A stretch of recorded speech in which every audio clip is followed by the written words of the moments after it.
예, 지난 시간까지 우리는 이 가스 몰리큘들의 키네틱스에 대해서 살펴봤습니다. 그래서 가스 몰리큘들이 속도 혹은 속력의 이 확률 분포가 어떻게 될 것인가 확률 함수를 구했었고, 그 확률 함수를 이용해서 프레셔에 대해서 프레셔를 하면서 그 가스 몰리큘들이 벽면을 어떤 횟수로 때릴 것인가, 그때 가해지는 운동량의 변화량, 이런 개념으로부터 프레셔에 대한, 그리고 거기서부터 더 나아가서 아이디얼 가스 이상기체 상태 방정식을 유도하는 그런 과정까지 살펴봤습니다. 자, 지난 시간에 했던 프레셔에 대한 유도 과정 및 그 결과를 응용해서 거의 비슷한 내용입니다만, 오늘 다룰 내용은 이러한 컨셉이 되겠습니다. diffusion,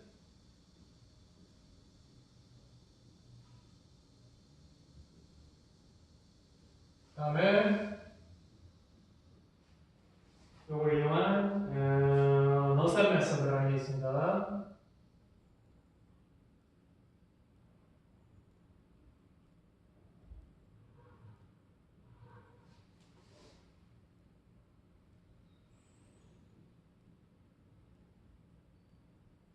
자, 이렇게요. 이런 것들을 공부를 할 겁니다. 그런데 지난 시간에 했던 프레셔의 유도 과정을 여러분들이 잘 이해하고 계시다면은 그렇게 어렵지는 않을 겁니다. 그런데 그 부분을 잘 이해를 못 하셨다면은 그 연장선이기 때문에 이 부분에서 논란을 느낄 수 있으니까 앞부분 지난 시간 동영상을 여러분들이 충분히 이해하시고 숙지하시고 이 부분을 보시는 게 좋겠습니다. 자, 이거 결론부터 얘기하자면 뭐 이런 거예요. 박스 안에다가 상자 안에다가 가스를 채워놓고 구멍을 뚫었어요. 구멍을 뚫으면은 단위 시간당 얼마만큼의 가스가 밖으로 나올 것인가, 뭐 이런 개념이거든요. 근데 그 나오는 가스의 양이라고 하는 것은 결국은 벽면을 때리는 양하고 똑같습니다. 뭐 그런 응용이에요. 그러니까 지난 시간에 우리가 했던 거는 벽면을 얼마나 가스가 와서 때리는가 하는 그런 거였는데, 그 때리는 구멍 A만큼 넓이가 구멍을 꼭 뚫어놓으면은 얼마나 이제 때릴 것들이 튀어나오겠죠. 얼마나 튀어나올 것인가, 뭐 이런 개념하고 연결시킬 수가 있다는 거죠. 자, 그러한 내용을 염두에 두시고 여기서 제가 새로운 개념을 하나 좀 소개를 드릴게요. 용어를. 플럭스. 이미 여러분들이 일반 물리나 하시면서 플럭스라는 용어를 보셨을 거예요. 다시 한번 정의를 해보겠습니다. 플럭스는 어떤 양이에요. 어떤 프로퍼티의 양입니다. 어마운트예요. 어마운트인데 어마운트라고 쓸까요? 그냥 어떤 양입니다. 어떤 양이냐면은 지나가는 양이에요.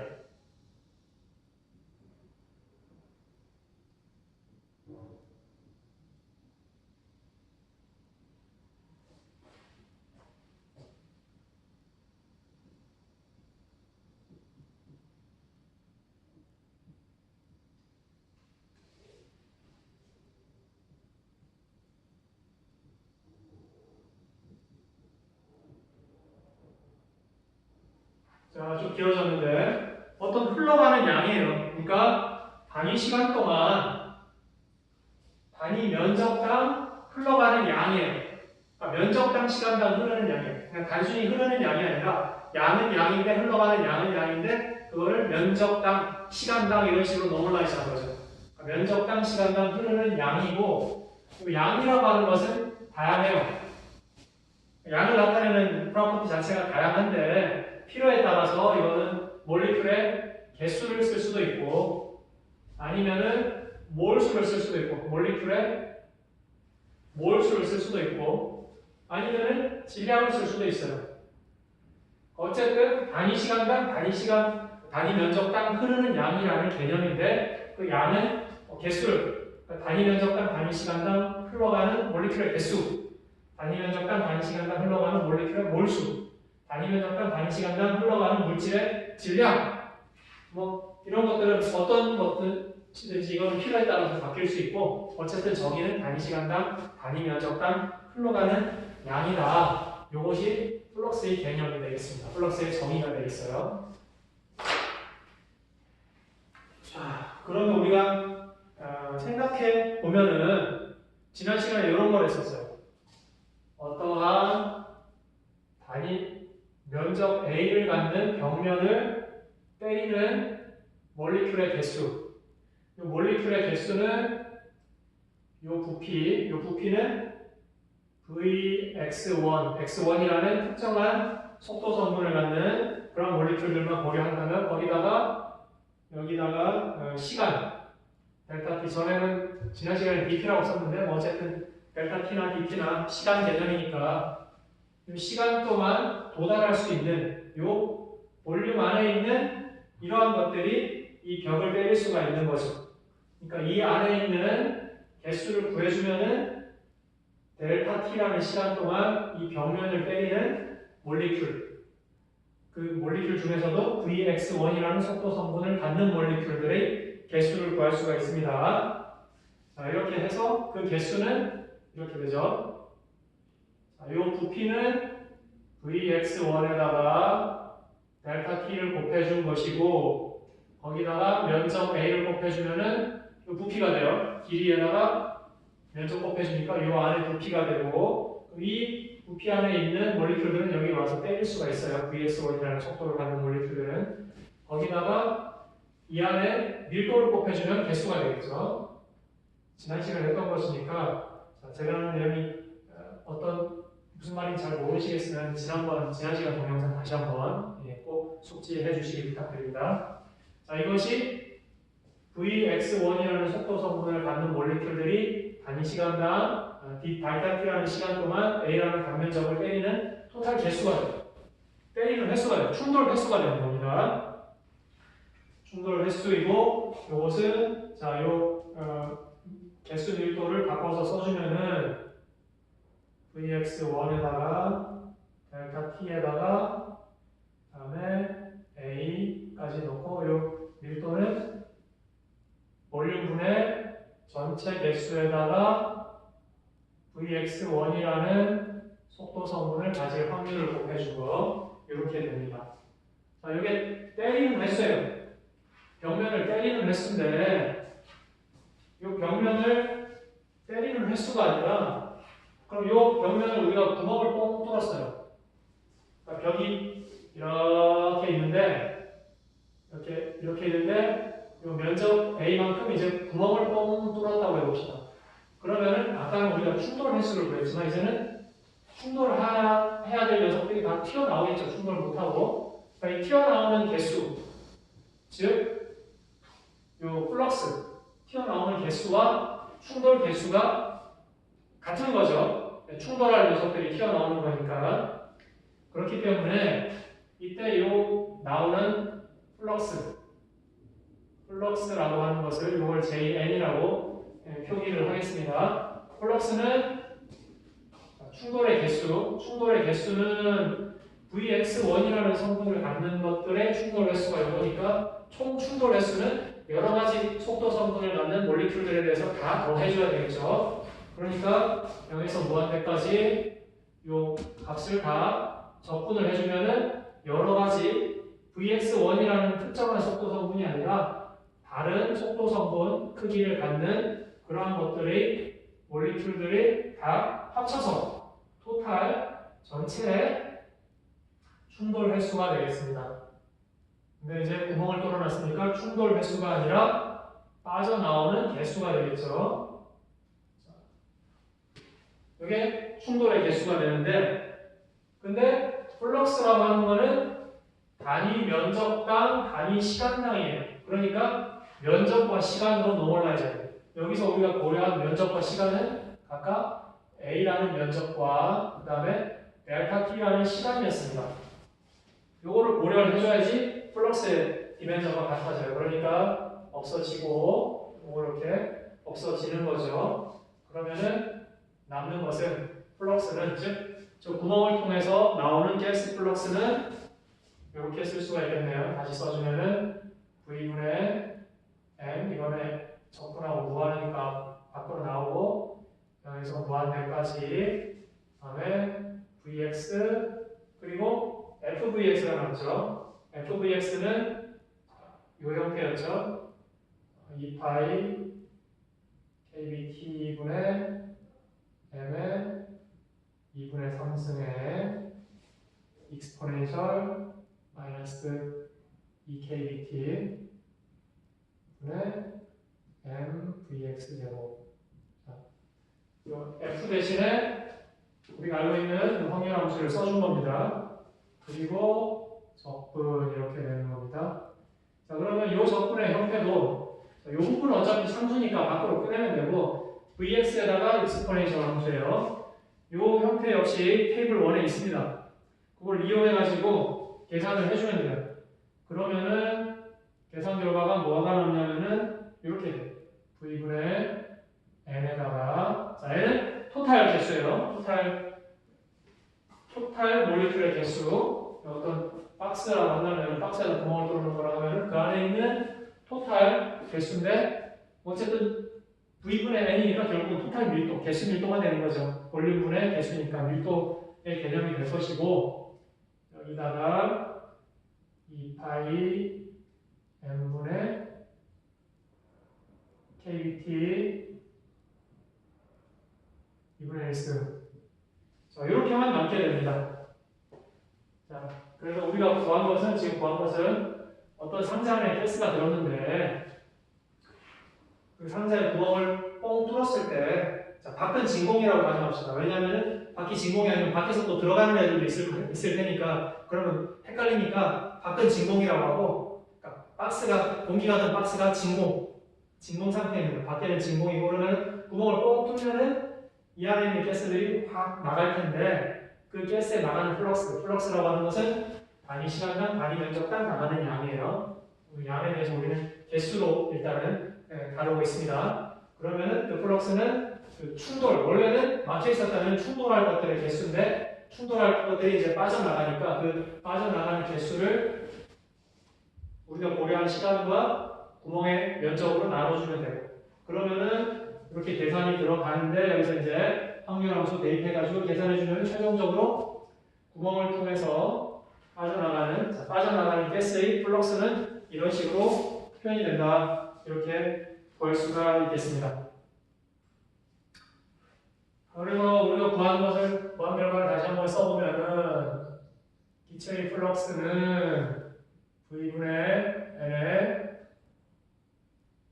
2파이 M 분의 KBT 2분의 1입니다. 이렇게 구해졌어요.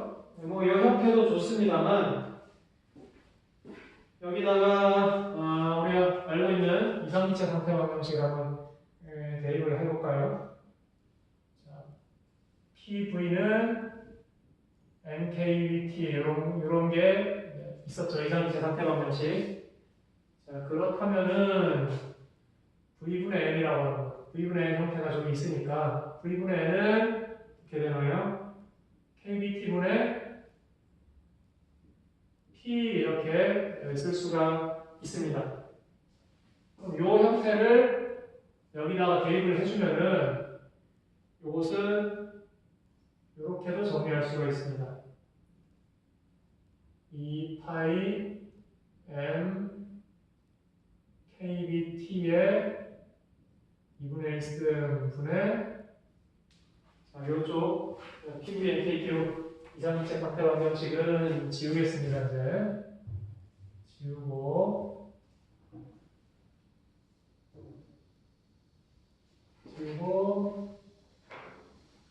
분의 P 이렇게 정리할 수가 있어요. 결국은 당연한 건데 빠져나오는 양 플럭스는 압력에 비례한 압력이 높으면 확 많이 빠져나오겠죠. 그리고 또 온도에는 뭐 이런 식으로 반비례하는 이런 경향을 보이고 있네요. 자, 이렇게 구멍을 통해서 빠져나오는 플럭스를 압력을 나타내서 표현을 할 수가 있었습니다. 자, 그럼 요거를 한번 이제 써먹어 볼게요. 압력에 대한 그 표현으로 구멍을 통해서 빠져나오는 플럭스, 기체 분자의 개수를 우리가 정량화시켰습니다. 요거를 한번 응용을 해볼게요.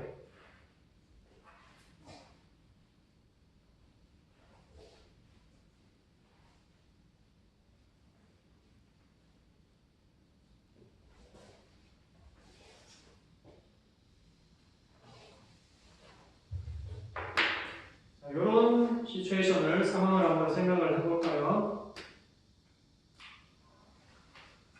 밖은 진공이고 이러한 상자 안에 가스가 들어있습니다.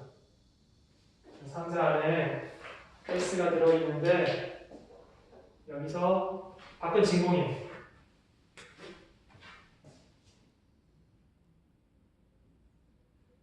밖은 진공이고 이 안에 가스가 들어있고 압력이 P인 가스가 들어있습니다.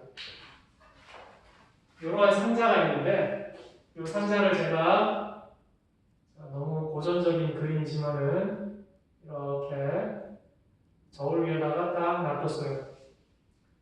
그랬더니 이렇게 무게가 상자 무게는 뺐다고 상자 무게는 영적 조정을 했다고 생각해 봅시다. 그래서 가스 무게가 되겠죠. 여기는 가스 무게가 이만큼 있어요.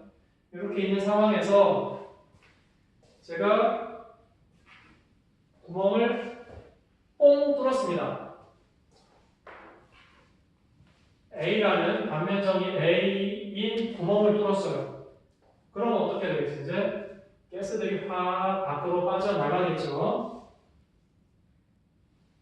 그럼 이때의 플럭스는 빠져나가는 플럭스는 단위 시간 동안 또 면적 동안 어떤 델타 T라는 시간 동안 측정을 했다고 합시다.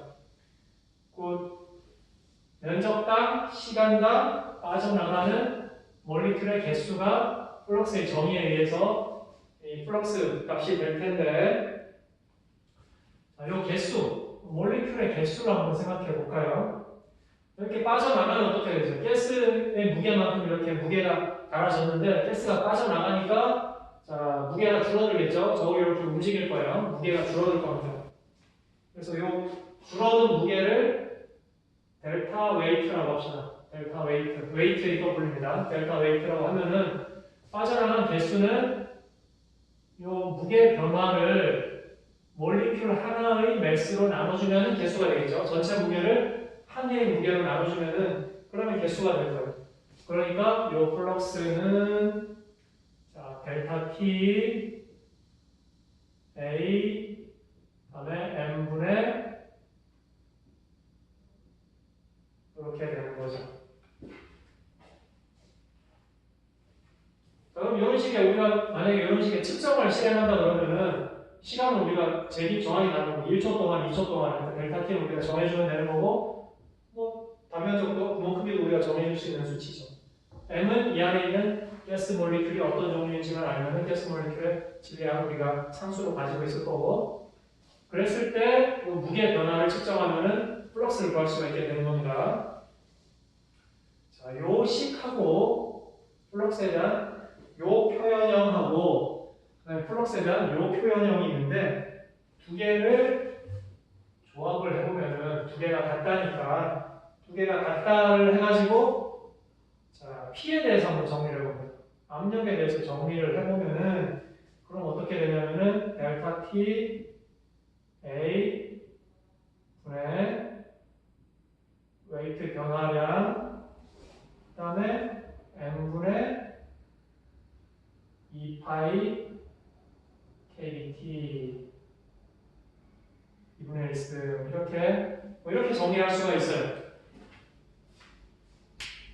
자, 그러니까 플럭스를 압력을 써서 이렇게 요거는 이제 수학적인 처리를 한 거고 우리가 만약에 이런 식으로 웨이트 변화를 측정한다고 했을 때 웨이트 변화에 대해서 플럭스를 나타내고 두 개는 같아야 되니까 결국은 조합해주면은 압력과 웨이트 변화에 대한 이 관계식을 우리가 얻을 수가 있어요. 자, 요 식을 왜 굳이 잘 있는 플럭스를 또 이렇게 변조를 해가지고 압력과 웨이트 체인지에 이런 식으로 나타내는가? 이렇게 나타내는 거는 이유가 있겠죠. 써먹으려고 하는 건데 어디다 써먹는지 그 응용 어디다가 응용하는지 그 응용 사례를 한번 자, 얘기를 하겠습니다. 이게 바로 너센 메소드가 되겠습니다. 너센 메소드.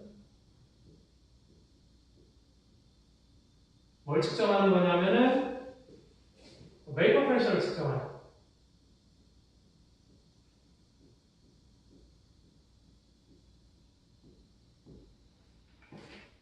베이퍼 프레셔라고 하는 거는 물질 특성입니다. 물질이 갖는 고유의 특성이 되는데, 자, 예를 한번 들어볼게요.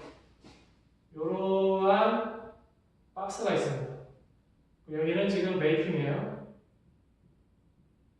베이큐에 이렇게 진공 안에 박스가 있는데, 여기다가 예를 들어서 물을 담았다. 물을 담았다고 해봅시다. 그럼 어떤 현상이 벌어질까요? 물이 증발하겠죠. 증발해서 이렇게 되는 동시에 여기는 물에 의한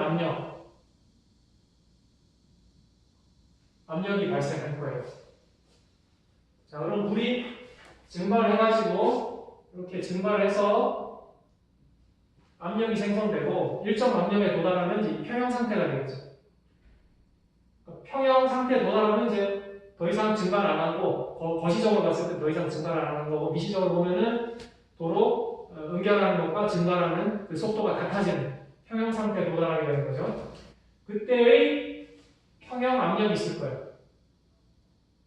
이 평형 압력.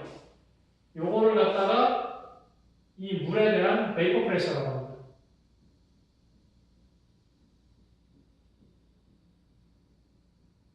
물이라는 머티리얼이 갖는 베이퍼 프레셔 값이 되는 거죠. 그러니까 이 물의 물질 특성이 되는 거죠. 이 베이퍼 프레셔. 그러니까 물뿐만 아니라 뭐 액체만이 아니라 고체도 이렇게 서블리메이션 해가지고 프레셔를 형성하게 된다는 거예요. 그럼 각 물질마다 이런 베이퍼 프레셔 값이 고유한 값이 있을 텐데 이 값을 어떻게 측정을 할 것인가. 그러니까 결국은 이러한 시스템, 이 시스템에서 이 평형에 도달했을 때 이 압력을 구해야 되는 거죠. 그럼 이 압력을 어떻게 구할 것인가 하는 건데 이 구멍 뻥 뚫어가지고 그래가지고 빠져나오는 이런 시스템을 만드는 거예요. 이거하고 똑같은 거죠.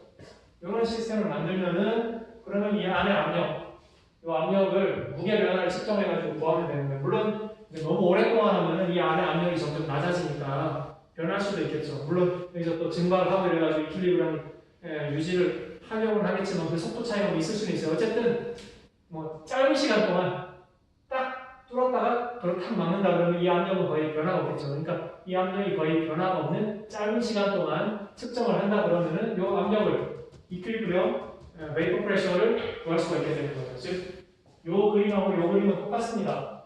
압력이 차 있는데 구멍 뚫어가지고 웨이트 체인지를 측정하면은 요 압력을 알 수가 있어요. 우리가 마찬가지로 요 베이퍼 프레셔를 이런 식으로 구멍 뚫었을 때 웨이트 체인지를 측정을 해가지고 요 압력을 구할 수가 있게 됩니다. 그리고 요 압력은 이 내부의 원래 압력이 되는 거니까 이런 시스템이라고 한다면은 이퀄리브리엄 베이퍼 프레셔가 되는 거죠. 그러니까 이런 식으로 어떤 특정한 물질의 베이퍼 프레셔를 측정할 수 있다. 이런 베이퍼 프레셔를 측정하는 이 방법, 이런 방법이 이제 이 사람이 제안한 러셀 메소드가 되겠습니다. 자, 이런 식으로 또 응용도 가능한 그런 개념이 되겠습니다.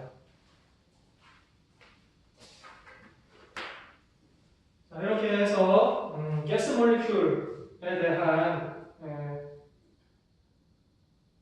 운동학적인 고찰을 해봤습니다.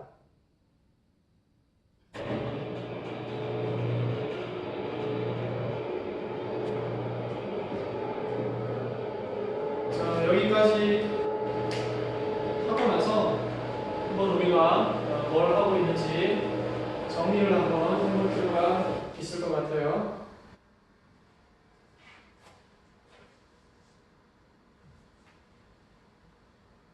이번 챕터에서 우리가 다루고 있는 기본적인 내용은 가스 몰리큘의 운동입니다.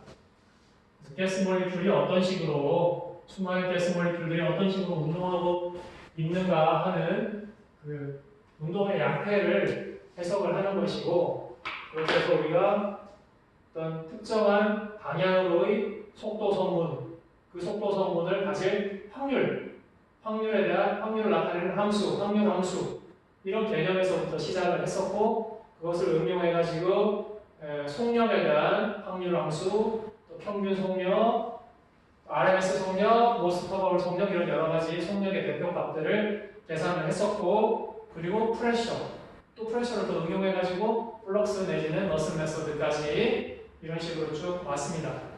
자, 이 과정을 한번 정리를 해보죠. 자, 이번 챕터는 키네틱 티어리 오브 가스고 이 챕터부터는 원래 우리가 쓰던 올리완트제 17챕터를 공부를 하는 거예요. 자, 이 챕터에서는 가스 몰리큘들의 키네틱 모션 여기에 관심이 있습니다. 속도에 대한 확률 분포 그리고 이것을 이용해서 NP, 에버리지, 또 RMS 스피드를 계산하는 것 지난 시간에 했었죠. 지난 시간 했었습니다.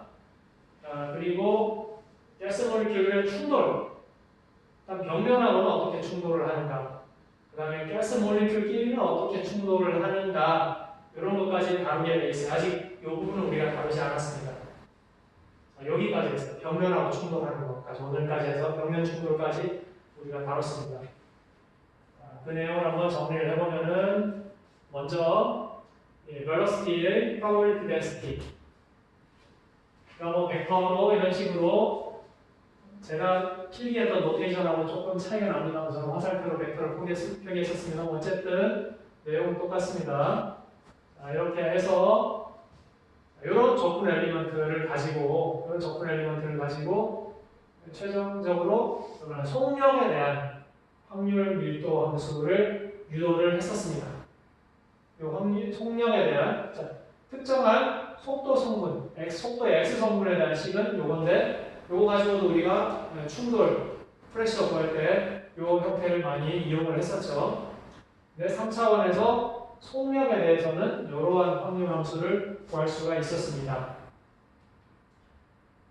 자, 이 속력에 대한 이 함수는 이런 식으로 분포를 보여요. 그러니까 속력에 따라서 이런 확률 분포를 보이더라. 온도가 변하면서 이런 식으로 변하게 됩니다. 자, 한번 참고해 주시고 우리가 모스트 퍼버블, 평균, 에버리지, 그 다음에 루트 민 스퀘어 이런 속력들의 여러 가지 대표값들을 시스템을 대표할 수 있는 속력값들을 계산을 했었죠.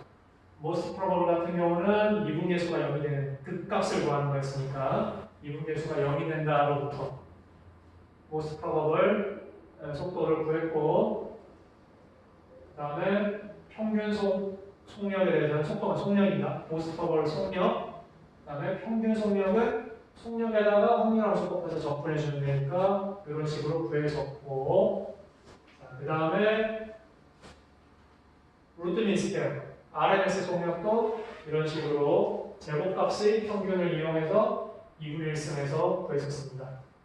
그 다음에 프레셔는 면적당, 시간당 가스 몰리큘 충돌에 의해서 가해지는 운동량의 변화량 이러한 개념으로부터 접근을 해서 구했었죠. 그리고 이상이체의 상태 방정식까지도 유도가 될 수 있다. 이런 결과를 봤었습니다. 자, 그리고 이 부분은 예를 들어서 가스 몰리큘들이 갖는 속력에 대한 대표값들을 계산해서 한번 정리를 해놓은 겁니다. 어느 정도가 되나 한번 볼까요? 대략 한 수백 미터 퍼 세크 뭐 이런 정도의 스케일을 가지고 있네요. 그리고 충돌, 프레셔 구하기 위해서 이런 벽면에 가스 몰리큘이 충돌해서 운동량의 변화량이 발생한다. 이것을 면적당, 시간당으로 환산해서 압력을 구할 수 있다. 가스 몰리큘의 속력이 분포가 다양하기 때문에 특정 속력에 대해서 계산을 한 다음에 그것들을 모든 속력 범위에 대해서 다 적분을 해서 최종적으로 프레셔를 계산한다. 이런 과정으로부터 프레셔를 계산을 했었습니다. 이걸 이용해서 플럭스를 구했죠. 이 플럭스는 충돌의 관점에서 보면은 이 어떤 특정 면적에 몇 번을 충돌하는가. 그 면적을 구멍을 뚫었다 그러면은 얼마나 많이 빠져나온다 이제 플럭스의 개념이 되는 거죠. 자, 그런 식으로 확장을 했었고 자, 여기까지 그리고 너슨 메서드 베이퍼 프레셔 측정하는 방법 소개를 오늘 이번 시간에 했었습니다. 자, 여기까지 했고 사실 이 챕터는 여기까지 해야 돼요. 그러니까 하나가 남았어요. 이만큼. 벽면하고 가스가 어떻게 충돌하는가까지는 했는데 가스끼리 어떻게 충돌하는가, 가스 몰리큘들끼리 충돌. 이게 사실 우리가 관심이 많이 있거든요. 왜냐하면 가스 몰리큘들끼리 충돌해야지 화학 반응이 일어납니다. 그러니까 A 가스, B 가스를 섞어놨을 때 A와 B가 얼마만큼 많이 충돌을 하느냐 하는 것이 화학 반응의 속도하고 연관이 있어요. 그래서 가스 대 가스의 충돌 이것도 상당히 우리가 관심 깊게 지켜봐야 되는 그러한 프로퍼티입니다만은 여기까지 해야 이번 챕터가 마무리되는데 요거는 이제 다음 시간에 제가 밀어놓고 우리의 중간고사 범위도 여기까지예요. 자, 요거를 밀어놓는 이유는 다음 뭐 챕터 쭉 하다 보면은 가스의 어떤 가스 상태에서의 반응 속도에 대한 본격적인 해석을 하게 되는데 그때 이 개념이 필요해요. 그렇기 때문에 여기서 정해 놓는 것보다는 중간고사 이후에 이 개념을 정리하고 기억해 두면서 이걸 가지고 가서 응용하고 가스 리액션에 대해서 공부할 때 이 개념을 다시 활용을 하고 이런 식으로 포함을 하는 것이 좋을 것 같습니다. 그래서 여기까지 정리가 돼 있어요. 우리는 여기까지 정리가 됐고 이 부분은 중간고사 이후부터 다시 시작될 것이다. 이렇게 생각을 하시면 되겠습니다. 자, 이렇게 해서 여기까지 해서 우리가 통계역학적인 부분 그리고 가스 몰리큘의 운동에 대한 기본적인 부분들을 정리를 했습니다. 여기까지 중간고사 범위로 할 것이고 여러분들 잘 정리해 두시고 공부하시기 바랍니다.